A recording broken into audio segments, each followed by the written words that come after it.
지금까지 우리는 마가복음 1장을 통해서 예수 그리스도의 복음, 이 땅에 예수님께서 왜 찾아오셨는지, 어떻게 사역을 시작하셨는지, 구약으로부터 그렇게 기다려왔던 하나님의 아들, 하나님께서 약속하신 그 메시아, 하나님 나라의 복음을 전파하시고 카이로스의 때, 하나님의 때가 이르러 이 땅 가운데 찾아오셔서 사탄의 유혹을 이기시고 광야에서 친히 시험 받으시고 우리와 같이 낮아지사 우리 때문에 세례를 친히 받으시고 또 이 땅에 병을 권세를 가지시고 병을 치유하시고 귀신을 내쫓으시고 영혼을 구원하시기 위해서 이 땅 가운데 오셨습니다.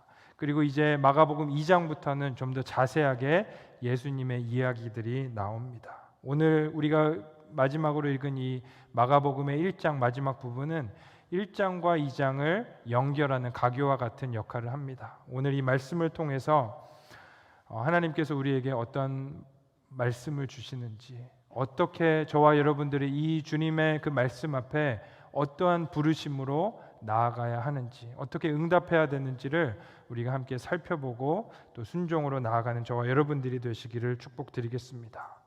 첫 번째로 주님께서 저와 여러분들을 그 부르심은 바로 치유와 회복으로의 초대인 줄 믿습니다. 오늘 본문에 예수님 앞에 갑자기 나병 환자가 한 명 나타납니다. 그 당시 나병 환자가 예수님 앞에 이렇게 나오는 것은 정말 놀랄 만한 일이었습니다. 왜일까요? 나병 환자는 공공장소에, 퍼블릭 플레이스에 나타나면 안 되는 사람이었기 때문입니다. 구약의 레위기 13장과 14장에 보면 이 부정한 사람들에 대한 율법이 나옵니다. 율법은 나병, 문둥병을 부정한 병으로 여겼습니다. 나병 환자는 옷을 찢고 머리를 풀며 윗입술을 가리고 나는 부정하다, 부정하다 그렇게 외쳐야 했습니다. 그리고 이스라엘 백성들의 진영에 함께 살지 못하고 진영 밖에 거해야 했습니다. 진영 밖에 거했다라는 것은 단지 그냥 부정한 존재가 되었다라는 것을 넘어서 사회로부터 격리되고 가정으로부터 멀리하게 되는, 격리되는 더러운 죄인으로 낙인 찍히게 되는 것을 의미했습니다. 그들은 사회와 관계적으로 온전히 단절된 채 살아가야 됐고 심지어는 제사드리러, 예배드리러도 갈 수 없었습니다. 종교적으로, 신앙적으로도 단절된 자들이 바로 나병 환자들이었습니다. 만약에 병에서 나았다 할지라도 그냥 쉽게 사회로 복귀할 수 있는 것이 아니라 율법에 따라서 반드시 제사장에게 보이고 또 제사장에게 검증을 받고 또 율법에 따라서 정결 예식을 드림으로써 거룩해짐을 회복하고 진영 안으로 들어올 수 있었습니다. 이렇게 하나님 앞에 완전히 버림받은 것 같이 느껴졌던 이 나병 환자가 율법을 어기고서까지 예수님 앞에 이 공공장소에 사람들 많은 자리에 나와 주님 앞에 꿇어 엎드렸습니다. 많은 유대인들이 이 나병 환자를 보고 놀랐을 것입니다. 그리고 예수님께서 어떻게 하시는지 궁금해했을 것입니다. 사람들이 속삭이기 시작합니다. 아니 도대체 이 문둥병자는 어떻게 무슨 생각으로 이런 공공장소에 나타난 거야? 행여나 이 사람이랑 접촉이라도 한다면 나도 부정해질 텐데 율법에 의해서 이 사람 돌로 쳐 죽여야 되는 거 아닌가? 예수님은 뭐라고 말씀하실까? 예수님께서는 모든 사람이 예상했던 밖의 일을 하십니다. 예수님은 그를 불쌍히 여기시고 그를 치료하시는 것을 우리가 성경에 볼 수 있습니다. 근데 이 성경 기자는 치유의 장면을 좀 더 자세하게 우리에게 말씀합니다. 우리 41절의 말씀 같이 한번 읽겠습니다. 41절 시작.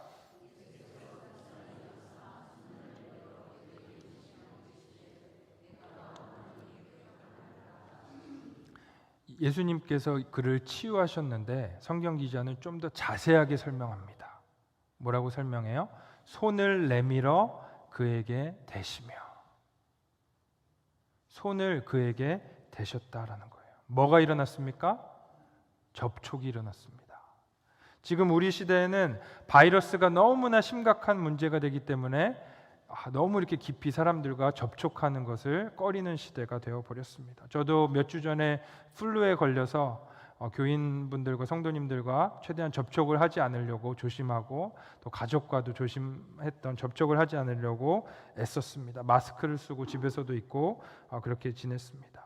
우리는 코로나 바이러스나 이런 플루에 전염되지 않도록 최대한 우리가 접촉을 피하는 시대가 되었습니다.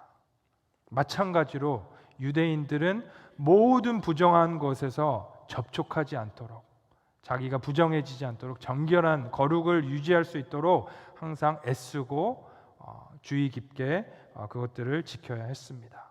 구약에서의 일반적인 정결의 원리는 이렇습니다. 항상 더러운 것과 깨끗한 것이 만나면 더러운 것이 깨끗해지는 것이 아니라 깨끗한 것이 더러워집니다.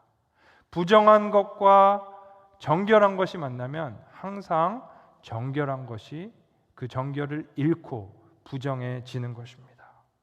그래서 이스라엘 백성들은 늘 세속적인 것에서, 더러운 것에서 자기를 피해서 지켜야 됐고, 만약에라도 자기가 실수로 혹은 무의식적으로 부정한 것에 접촉을 발생한다고 한다면, 부정한 것에 손을 댄다든지 자기가 부정해졌다고 한다면 성전에 나아가서 정결 예식을 통해서 다시 거룩을 회복할 수 있었습니다.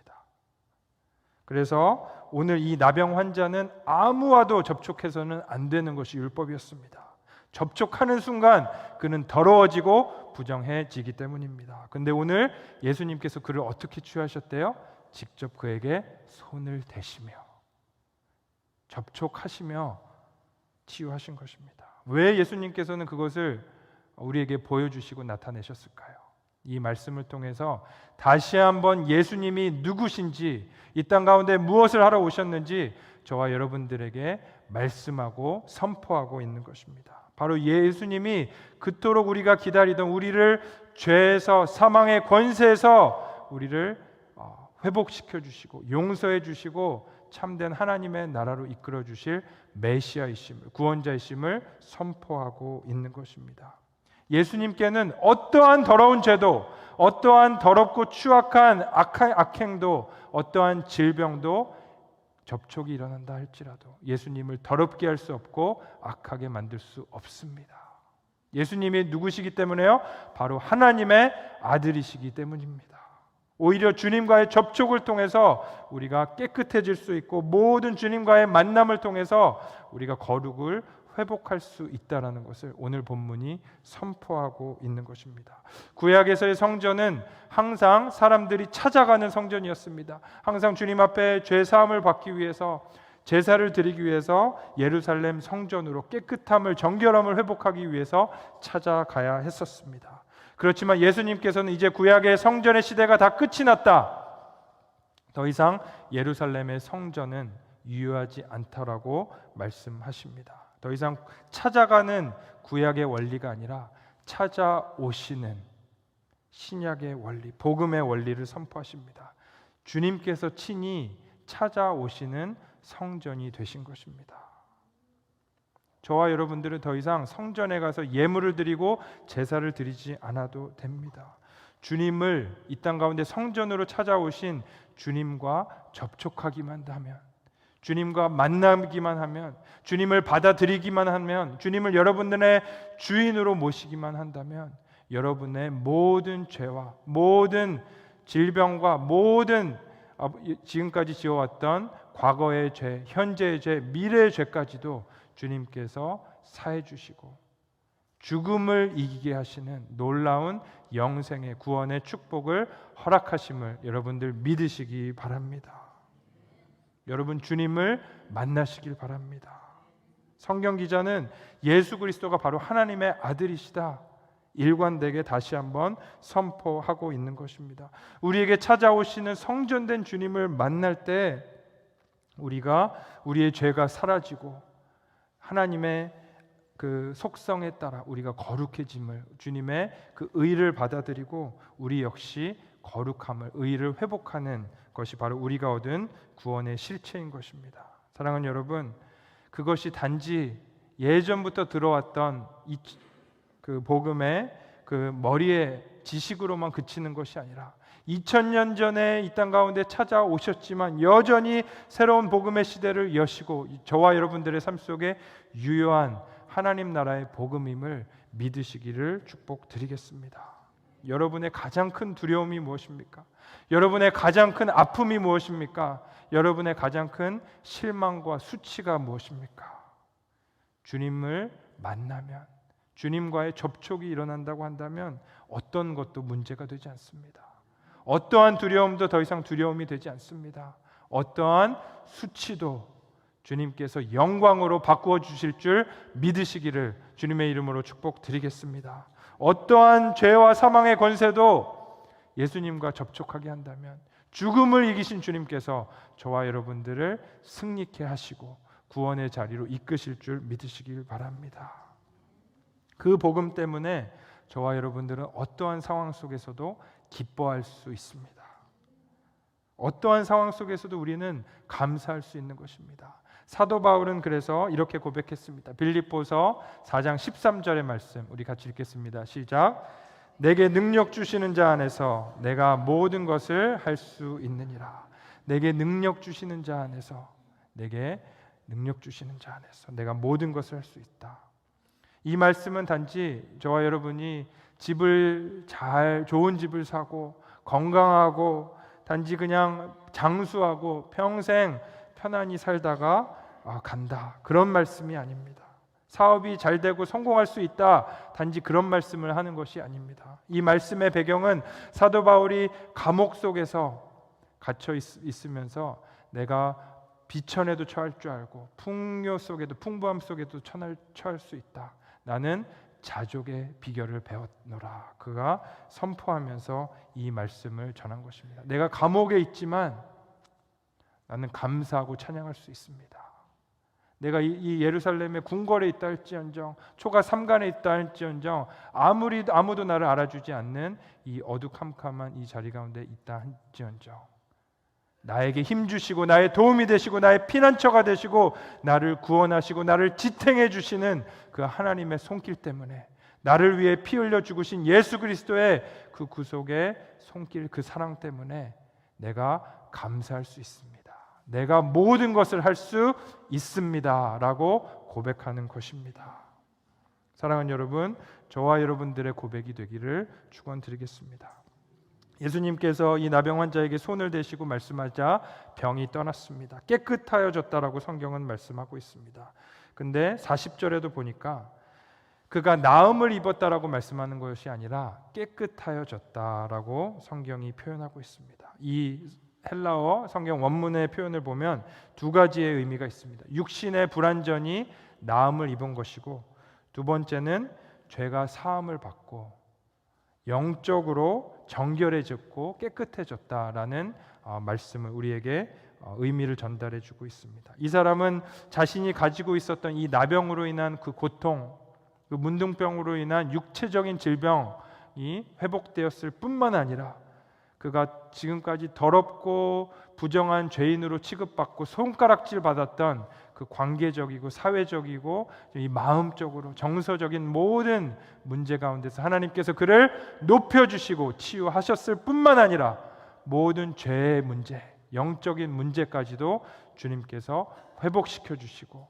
용서하여 주셨음을 우리에게 말씀하고 있습니다. 사랑하는 여러분, 주님과 접촉하신다면 여러분의 육체의 문제, 여러분의 마음의 문제, 여러분의 영적인 문제까지도 온전히 깨끗함을 받을 수 있음을 믿으시기를 축복드리겠습니다. 오늘 우리 본문에서 두 번째로 우리에게 불러주시는, 우리를 초대하시는 것은 바로 말씀으로의 초대입니다. 우리가 이 복음의 시대, 새로운 시대를 살아가면서 주님의 그 사명을 붙들고 나아가면서 우리가 붙들어야 될 것은 하나님의 말씀임을 오늘 본문은 말씀하고 있습니다. 오늘 본문 44절의 말씀 같이 읽겠습니다. 시작.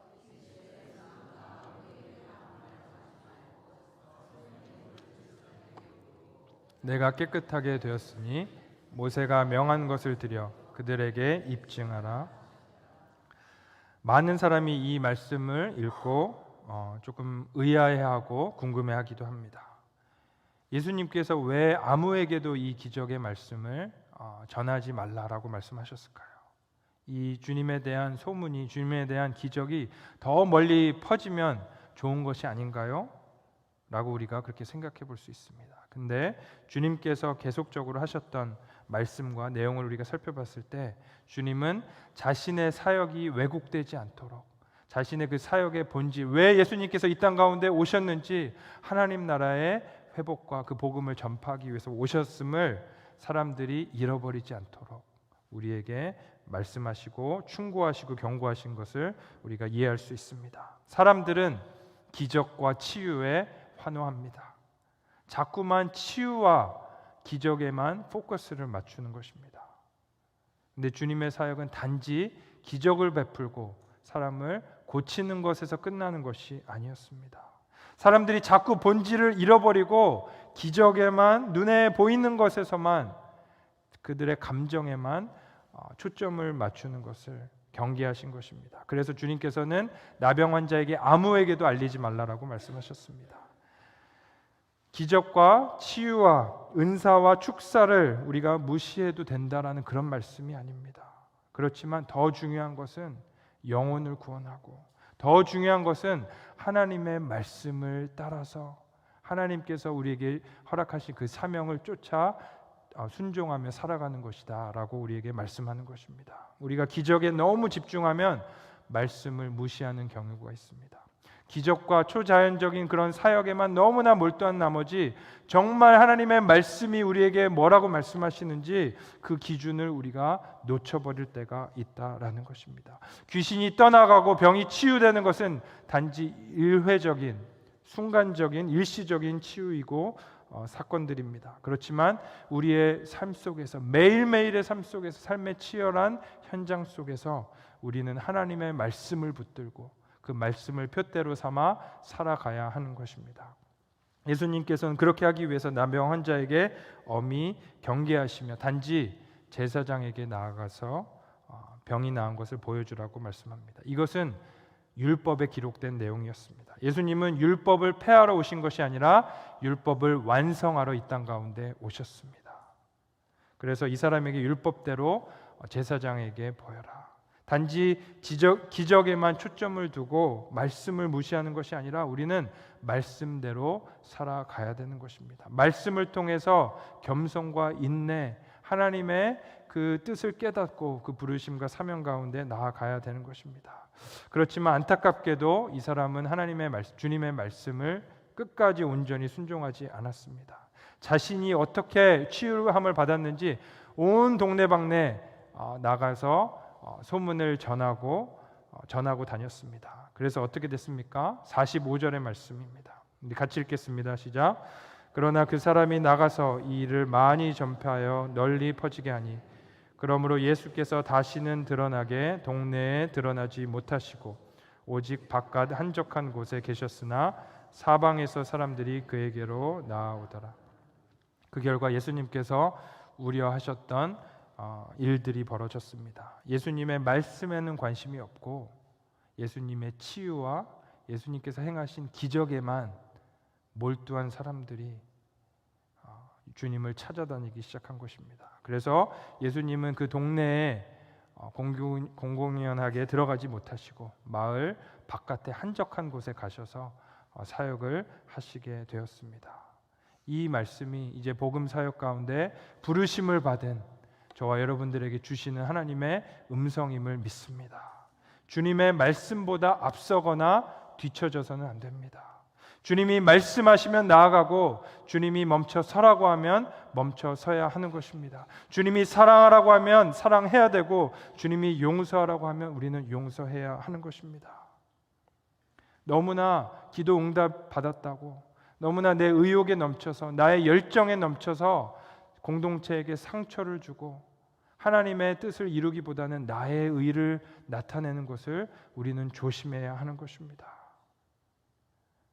그냥 단지 나의 사명을 이루기 위해서 주님께서 하신 일들을 정말 주님께서 왜 이 땅 가운데 오셨는지 하나님의 그 말씀을 붙들기보다 나의 생각과 나의 판단으로 나아가는 것을 우리가 조심해야 한다라는 것입니다. 우리는 또한 단순히 일회적인 체험 신앙에서 벗어나야 합니다. 때로는 우리는 성령의 강력한 임재와 역사를 체험하기도 합니다. 방언이 터지고 치유가 일어나고 문제들이 해결되는 일들이 일어나기도 합니다. 올해 초에 에즈베리 대학교에서 놀라운 성령의 그 아웃포링, 그 하나님의 부흥의 역사가 일어났습니다. 그런데 그것을 통해서 우리 대학생들이 계속 기적만 쫓아서 다니고 일회적인 신앙으로서 이런 은사가 나타나는 것에만 쫓아다니고 한다면 그것은 하나님께서 원하시는 기뻐하시는 신앙이 아닐 것입니다. 우리의 삶이 하나님의 말씀으로 인해서 성령의 역사를 통해서 변화함을 받고 매일매일의 삶 속에 하나님의 말씀을 표대로 삼아 인내하며 주님을 기다리며 하나님의 사명 가운데 동참하는 일들이 일어나야 하는 것입니다. 사랑하는 여러분, 우리의 감정을 의지하지 마시기 바랍니다. 우리의 생각을 의지하지 마시기 바랍니다. 우리의 열정보다 하나님의 말씀을 먼저 기준으로 삼으시는 저와 여러분들이 되시기를 축복드리겠습니다. 마지막으로 오늘 이제 이 마가복음 1장의 말씀을 마무리하며 하나님께서는 저와 여러분들을 거룩한 사명으로 초대하신다라고 믿습니다. 예수님께서는 가시는 곳곳마다 하나님 나라의 복음을 전파하시고 말씀을 가르치시고 치유하셨습니다. 그리고 우리에게도 똑같은 부르심을 주셨습니다. 예수님께서 가시는 곳곳마다 하나님 나라를 전하시며 거룩을 방사하셨던 것처럼 저와 여러분들에게도 똑같은 부르심을, 이 세상에 정말 주님을 만나고 주님과 접촉하는 사람들마다 주님의 그 거룩함을 그들이 얻을 수 있고 경험했던 것처럼 저와 여러분들이 가는 곳곳마다 말씀과 기도로 그 장소가 거룩하여지고 여러분의 가정이 거룩하여지고 여러분의 일터가 거룩하여지고 여러분의 속회가 거룩해지고 이 찰스턴 안에 정말 하나님을 알지 못하는 자들이 우울 가운데 빠져 있고 정말 그 비전을 잃어버리고 목적을 잃어버리며 공허하게 살아가는 자들에게 하나님의 거룩과 사명이 임하는 것입니다. 저와 여러분들에게도 똑같이 성전 되신 예수님을 따라서 성전으로 살아가라라고 부르시는 줄 믿습니다. 단지 이 교회가 건물이 성전이 아니라 그리스도를 주라 시인하고 주님을 주인으로 모시고 찬양하고 예배하는 부름받은 자들, 불러냄 받은 모든 공동체가 여러분의 속회와 여러분의 가정이, 우리 믿는 자들의 모임이 바로 교회인 줄 믿으시기 바랍니다. 그것이 바로 성전입니다. 주님께서는 저와 여러분들이 밟고 있는 그 모든 땅이 삶의 현장과 가정과 속회와 모든 일터 가운데 우리를 통해서 하나님의 거룩이 임하기를 원하십니다. 나병 환자가 주님과의 접촉을 통해서 거룩해진 것처럼 오직 말씀과 기도로 하나님의 거룩을 이 땅 가운데 나타내는 것입니다. 이 거룩을, 이 전염성이 있는 이 거룩을 가지고 이 땅 가운데 저와 여러분들이 사명을 가지고 주님의 증인으로 살아가라라고 우리를 부르시는 줄 믿습니다. 사도 바울을 향해서 더둘로는 총독 벨리스 앞에서 이 사람은 연병이다, 이 사람은 전염병과 같은 존재다라고 이야기했습니다. 나사렛 예수에 전염된 사람이다. 사도 바울은 정말 예수 그리스도의 전염된 사람으로 세상을 치유하고 하나님 나라의 복음을 전하고 회복해야 하는 그런 열정으로 이 땅 가운데 사역하고 주님의 부르심을 받았습니다. 초대교회도 마찬가지였습니다. 여러분, 초대교회 생각해 보십시오. 그들은 거룩을 실천하며 삶으로 살아내는 사람들이었습니다. 하나님을 정말 사랑하고 예배했을 뿐만 아니라 서로를 사랑했습니다. 서로를 돌아보았기 때문에 그 누구도 가난한 자가 그 공동체 가운데 없었습니다. 서로 물건을 통용하고 서로를 돌아보고 서로에게 정말 케어하고 하나님 나라의 꿈을 꾸며 사랑하고 하나님을 예배하는 공동체였습니다. 로마 제국은 이러한 기독교인들 보고 연병과 같은, 전염병과 같은 존재들이다 라고 얘기했습니다. 겉으로 볼 때에는 로마 제국이 세상에 가장 큰 힘을 가지고 있고 가장 영광받고 가장 큰 파워를 가진 것처럼 그렇게 보였지만 사실 세상을 움직이는 사람들은 바로 핍박받고 초라했던 전염병과 같은 그리스도에 의해서 온전히 뒤집어진 그 그리스도인들이었습니다. 이 그리스도인들이 가는 곳곳마다 세상이 뒤집어졌습니다. 로마가 뒤집어졌고, 여러분 유럽이 뒤집어졌고, 미국이 뒤집어졌고, 한국이 뒤집어졌고, 지금 중국이 뒤집어지고 있으면서 여러분 아메리카가 뒤집어지고 있고, 지금 주님이 오실 때까지 이 거룩한 전염병이 돼서 저와 여러분들을 하나님의 나라의 일꾼으로, 주님의 증인으로 불러주고 계심을 믿습니다. 사랑하는 여러분, 이제 말씀을 맺겠습니다. 우리는 이제 마가복음을 통해서 새로운 복음의 시대에 예수 그리스도가 어떠한 분이신지, 무엇을 이루기 위해서 이 땅 가운데 오셨는지를 다시 한번 나눴습니다. 주님께서는 이 땅 가운데 하나님의 나라를 전파하시고 복음을 전하시고 그 빛을, 그 거룩한 빛을 이 땅 가운데 가지고 오셨습니다. 그리고 그 빛을 우리가 이어받아서 세상에 비추는 것이 저와 여러분들의 사명인 줄 믿으시기 바랍니다. 정말 주님의 그 성전으로서, 저와 여러분들이 성전으로서 어디 가서 좋은 교회 없나? 좋은 교회 있으면 찾아가야지. 여러분이 교회이고 여러분이 성전인데 어디 간단 말씀이십니까? 여러분이 잘못되고 여러분들이 올바로 하나님의 빛으로 살지 못하면 우리의 교회가 죽을 수밖에 없고 그 빛이 약화될 수밖에 없습니다. 우리가 교회가 되어야 되고 우리가 성전이 되어야 되고 우리가 그 주님의 빛을 이 세상 가운데 비춰야 하는 것입니다. 사랑하는 여러분, 저와 여러분들이 1차적으로 여러분의 가정 가운데, 여러분의 속회 가운데, 또 이 찰스턴 한인들 가운데 그 빛을 비추라고, 더 나아가 이 찰스턴에 정말 이 우울하고 빛을 잃어버린 사람들에게 빛을 비추라고 불러주신 줄 믿습니다. 성령의 능력으로 우리가 그 빛을 들고 하나님의 나라의 복음을 전파하고 그 사명을 감당하시는 우리 찰스턴 한인교회가 되기를 주님의 이름으로 축원드리겠습니다. 우리 함께 이 시간 같이 기도하겠습니다.